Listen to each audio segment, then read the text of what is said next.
phô thầy gặp chết thầy việc bãi tài gặp đáy thầy mà này chơi thầy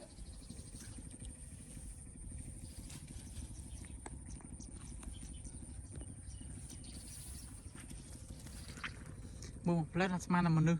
nên coi ta nghe sao sao lan lên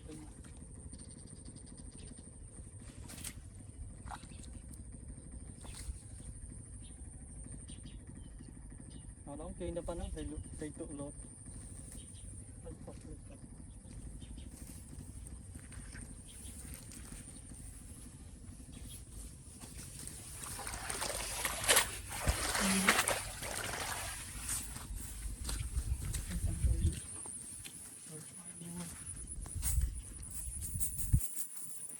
tắc xuống tích hai tầng về hiện các đài nó mấy bạc hái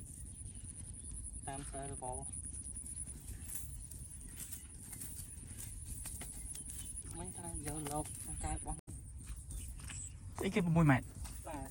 có mùi mệt chưa hấp nhắc kia tiền không ố xá do man mệt thờ mấy bọc mệt đọc mệt bọc ban xe là bong xe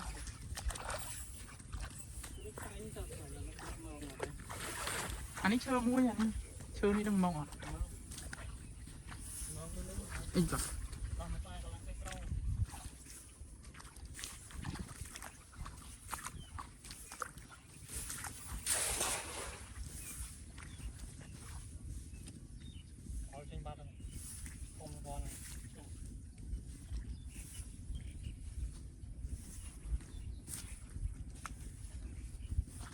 thấy không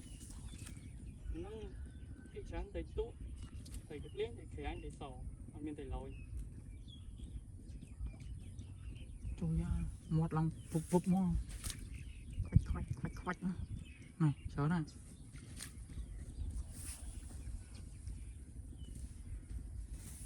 cái sao nhầm đây hư này nó làm hư cái xe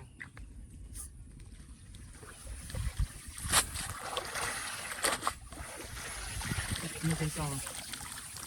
nó đã như là anh chừng ít trời thời nãy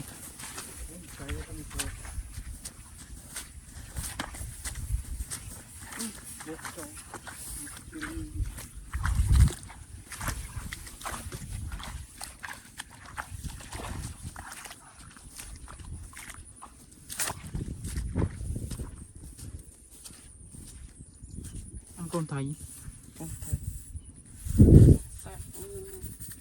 có tập sọ tích anh thấy khoang tàng sẽ chết rồi bố hơn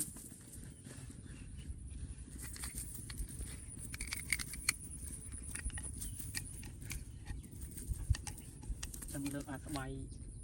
tôi bay thải cũng được giờ tôi phì gì vậy ô nó miếng phơi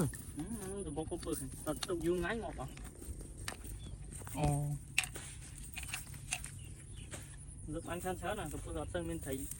cho qua thầy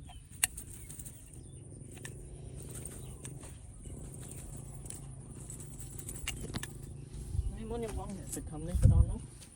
phải trong bay cái lỗ bó nó đang gặp tên bên thầy lâu thầy nó nhặt tên anh sao về trên nấu cho chặt tam nó p ha là ha ấy và tao ấy số xanh ta nó có bật thầy